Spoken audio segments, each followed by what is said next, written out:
It seems to me, first of all, from what I understand from doctors, that's really rare. If it's a legitimate rape, the female body has ways to try to shut that whole thing down. And when it comes to establishing your worldview, I was curious, what newspapers and magazines did you regularly read before you were tapped for this to stay informed and to understand the world? I've read most of them, again, with a great appreciation for the press, for the media. But like what one specifically, I'm curious that you... all of them, any of them that have... Can demonic spirits attach themselves to inanimate objects? The answer is yes. Welcome to Twat Waffle of the Week. So, Marjorie Taylor Greene has been busy this week. As Talking Point Memo notes, after Senators Lisa Murkowski, Republican Arkansas, Susan Collins, Republican Maine, and Mitt Romney, Republican Utah, announced they would support the confirmation of Ketanji Brown Jackson to the Supreme Court, far-right Representative Marjorie Taylor Greene, Republican Georgia, started trafficking in the most vile QAnon tropes. Basically, she said what many on the Reich are thinking. Murkowski, Collins, and Romney are pro-pedophile as they just voted for Ketanji Brown Jackson. Now, to be very clear, Greene is not the first, nor only GOP, or I should say QOP, member to make such an accusation or imply it. Quote, during Jackson's confirmation hearings, several Republicans twisted her record and obscured the facts to suggest that she was soft on pedophiles. End quote. As opined by Filipovich, quote, Greene's comments, as well as her party members' false accusations, do additional damage beyond simply trashing a superlative nominee like Jackson. They also feed into the QAnon conspiracy theory that has bolstered support for former President Donald Trump, and years ago took hold of the right-wing fringe and seems to be expanding its purview. End quote. In other MTG news, she can sure dish it out, but she can't stand the heat. Quote, the host of Jimmy Kimmel Live joked this week that Greene was especially upset with the 3 Republican senators who said they'll vote yes on Judge Ketanji Brown Jackson, who's nominated for the Supreme Court. She's since been confirmed. She tweeted, Murkowski, Collins, and Romney are pro-pedophile, Kimmel said. Wow, where is Will Smith when you really need him? Kimmel said, appearing to reference Will Smith slapping Chris Rock on stage at the Oscars last month. Greene shared a clip of the comments on Twitter, adding, this threat of violence against me by @JimmyKimmel has been filed with the Capitol Police. End quote. Now, as of publishing this, there hasn't been any comment from the Capitol Police or any notification of any further action. So I know the Capitol Police can be very mum when it comes to issues such as this. Full disclosure, like last week, I am a non-insulin dependent diabetic, and I am also on Medicaid.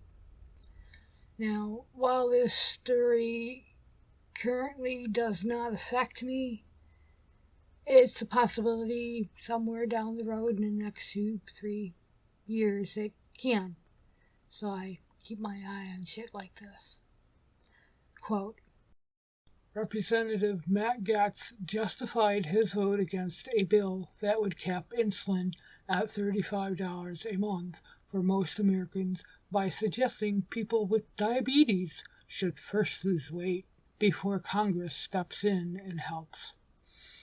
The Florida Republican claimed on Twitter on Thursday and in his newsletter a day later that obese people, not pharmaceutical companies, are running up the drug prices, writing that insulin cost increases as waistlines increase.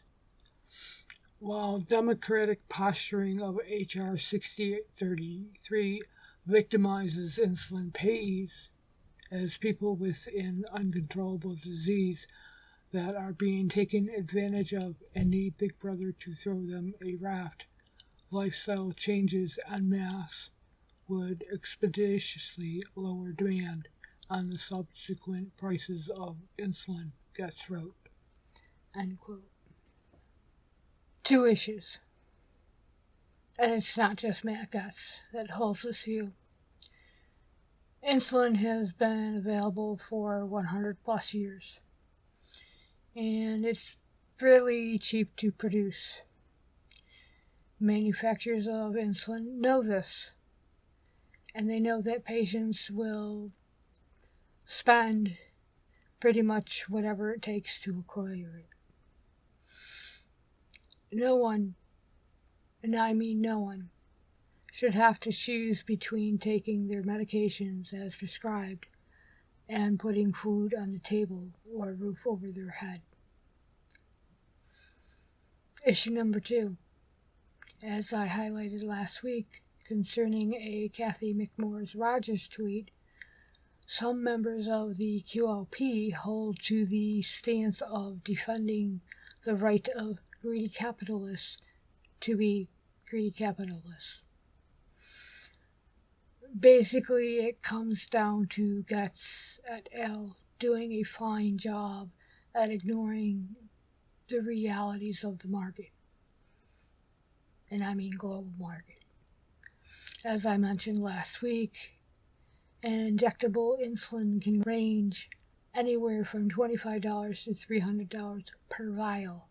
Some people use 4 to 6 vials a month. So at 4 vials, you're talking $1,200.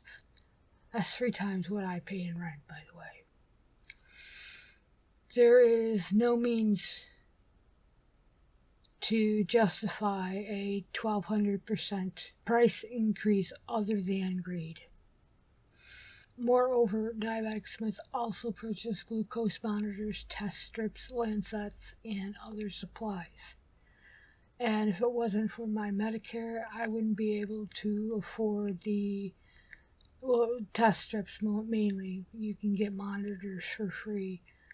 And lancets, you can buy 1 box. It may be pricey, but it's going to last you a while. But even still, it's a cost you shouldn't have to endure. If this doesn't scare you, it should. It's basically from the Reichs Playbook. And by the way, this article, or this quote, is from an article written in 1993. Quote, "Parties are very susceptible to being taken over by ideologues because lower party offices have no appeal to the vast majority of our citizenry. Many precincts are represented by no one. If you decide all of a sudden, because it's your Christian duty, to become a precinct representative, you only need a few votes to get elected. Increasingly, they have the key say-so on who will be delegates at the National Convention and who will write the party platform and nominate the presidential candidate." End quote. We've got some big plans in place this year. I sent a spy into our public school system to check out what the books are. And I got a list of, I think it was 54 books in the Woodland Park school system. And this is a small place, 7,000 people in the community. And there's 54 homosexual books that we know of. And I got a list of that. And I've got people that are on my staff that go to every school board meeting and As soon as we get them looked at so that we can defend what we're saying, we're going to stand up in the school board. We also ran, and we now have a number of our Charis graduates that are on school board, and we've got Christians in places, and praise God, we're seeing things change. Quote, religious right activist Rachel Hamm is running for Secretary of State in California as a Republican because she claims Jesus appeared in her closet and told her to do so, claiming that she has been designated by God to expose lies, to speak truth, and to establish my kingdom every single place that you step your foot. Hamm says she began her campaign because she would rather be dead than live in a communist country. On Wednesday, Hamm was interviewed by Craig Deluz of the California Republican Assembly, a conservative activist group that has endorsed her campaign. During the interview, Hamm announced that if elected, she intended to use her position as Secretary of State to make it harder for people to vote. End quote. Yes, you heard that correctly. Harder. It's pretty hard now. And FYI, Rachel, voting is a right. It's not a privilege. I would also be curious, Rachel, would the folks in this clip be prevented from voting? Quote, a knee-jerk response from many supporters of former President Donald Trump when they are asked who instigated the deadly January 6th insurrection at the U.S. Capitol is that it was Antifa. But when asked to offer proof of that claim, the argument falls flat. Case in point, comedian Jason Selvig recently questioned a Trump supporter about his belief that the 2020 election results were legitimately challenged by the anti-fascist movement. End quote. How do you all feel about the events of January 6th? A lot of that was Antifa. Really?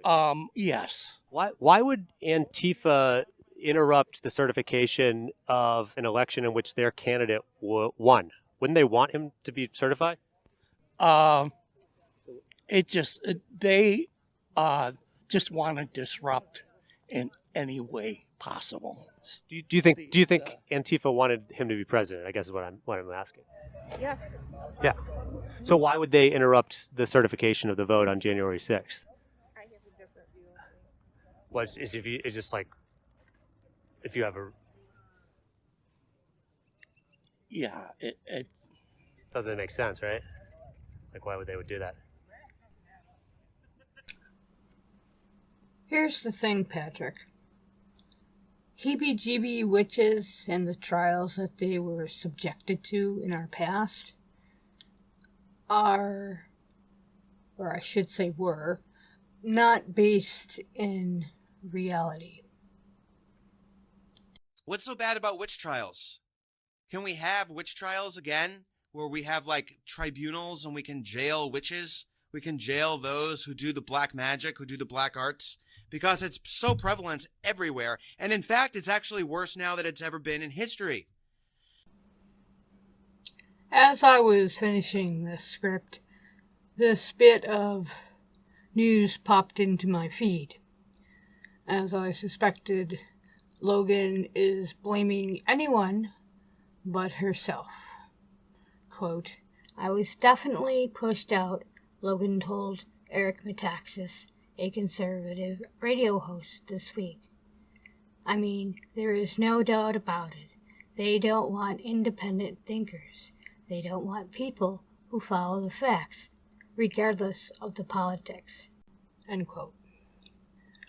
Sorry to break it to you, lady, but comparing Dr. Fauci with Joseph Mengele is not an example of being an independent thinker.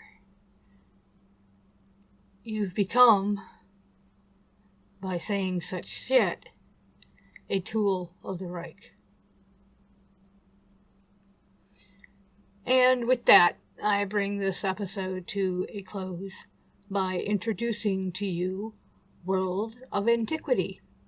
It's by Professor Miano, and basically he presents well thought out challenges to those who peddle in pseudo-history. Miano is basically dedicated to the education about ancient civilizations, cultures, and people. Peace out, y'all.